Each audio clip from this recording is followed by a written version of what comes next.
انائزہ مت کرو، وہ دھڑکتے دل پر بمشکل قابو پا رہا تھا۔ انائزہ نے اس کا ہاتھ ہٹایا اور اس کے ہونٹوں پہ جھکی۔ روحان کے پاؤں تلے سے زمین نکل گئی۔ وہ کیا کر رہی تھی اسے کچھ سمجھ نہیں آ رہا تھا۔ اسے اس بارے میں کچھ بھی معلوم نہیں تھا، بس جو کچھ بھی تھا وہ روحان کو اس وقت ایسے محسوس ہو رہا تھا، ایسے جیسے اس نے پہلے کبھی محسوس نہیں کیا۔ انائزہ نرمی سے اپنا لمس چھوڑ رہی تھی۔ اس نے ایک ہاتھ روحان کے دل کے مقام پہ رکھ لیا۔ روحان نے اسے ہٹانے کی کوشش کی، لیکن اسے اس وقت خود کا بھی ہوش نہیں تھا۔ اسے اپنی جان نکلتی ہوئی محسوس ہو رہی تھی۔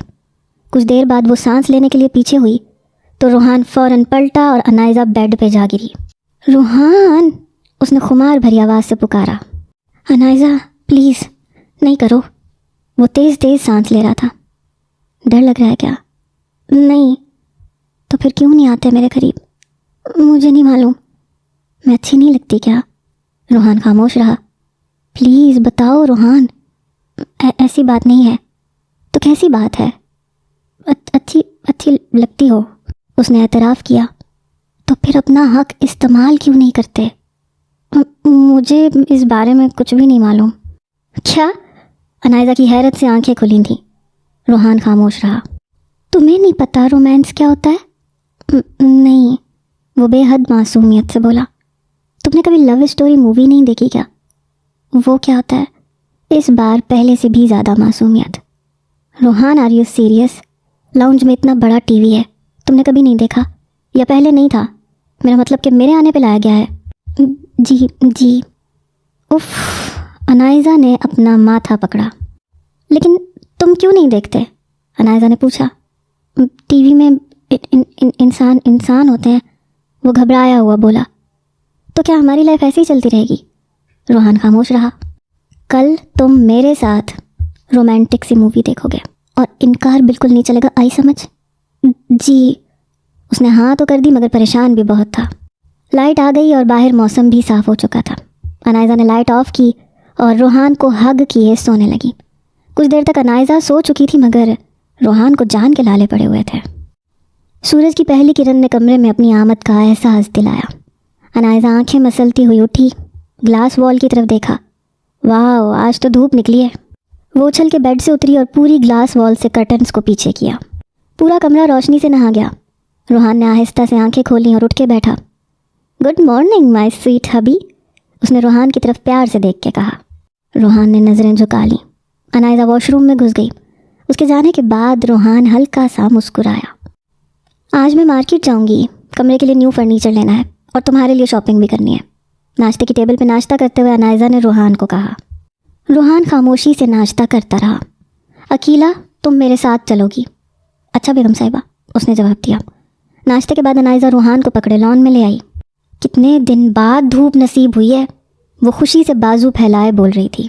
روحان ادھر بیٹھو، وہ زمین پہ جہاں ہری بھری گھاس اگی ہوئی تھی وہاں بیٹھ کے بولی۔ روحان خاموشی سے اس کے ساتھ بیٹھ گیا۔ تمہیں پتہ ہے روحان، کالج میں میری ایک دوست تھی، اس کا نام تانیہ تھا۔ ہم فری پیریڈ میں یوں ہی گراؤنڈ میں بیٹھ کے بہت ساری باتیں کرتے تھے۔ اب نہ جانے وہ کیسی ہوگی، پتہ نہیں اس کی بھی میری طرح شادی ہو گئی ہوگی یا نہیں۔ وہ باتیں کرتی کرتی اداس ہو گئی۔ روحان غور سے اس کی طرف دیکھ رہا تھا۔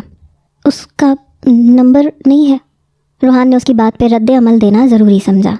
نہیں، جب میں یہاں آئی تھی تو میرے موبائل میں سم نہیں تھی، شاید پاپا نے نکال لی ہوگی۔ وہ خاموش ہوئی۔ وہ تو مجھے بھول ہی گئے ہیں، ایسے تو کوئی دشمن کی بیٹی کے ساتھ بھی نہیں کرتا ہوگا جس طرح انہوں نے میرے ساتھ کیا ہے۔ انائزہ کی آنکھوں سے آنسو ٹپکنے لگے۔ روحان کو سمجھ نہیں آ رہا تھا کہ وہ اسے کس طرح سے تسلی دے۔ جب سے یہاں آئی ہوں ایک بار بھی پاپا نے کال نہیں کی، یہ بھی خبر نہیں لی کہ ان کی بیٹی مر گئی ہے یا زندہ۔ وہ اسے سکنے لگی۔ روحان نے ایک ہاتھ اس کی طرف بڑھا کے اس کے دونوں رخساروں کو شہادت کی انگلی سے صاف کیا۔ انائزہ نے نظریں اٹھائے اس کی طرف دیکھا۔ اسے یوں لگا جیسے روحان اس کا دکھ محسوس کر رہا ہے۔ انائزہ نے اس کا ہاتھ تھام لیا۔ روحان، جی، جب میں نے تمہیں پہلی بار دیکھا تھا تو مجھے اپنی قسمت پہ بہت افسوس ہوا تھا کہ تم جیسا کمزور ذہن اور بیمار انسان ملا ہے۔ لیکن جیسے جیسے میں تمہیں جانتی گئی تو مجھے احساس ہوا کہ تم سے زیادہ پاک ذہن اور معصوم شاید ہی دنیا میں کوئی ہو۔ جیسے جیسے میں تمہیں جانتی گئی تم سے محبت ہوتی چلی گئی۔ میرا تم سے وعدہ ہے، میں تمہیں اس بیماری سے نجات ضرور دلواؤں گی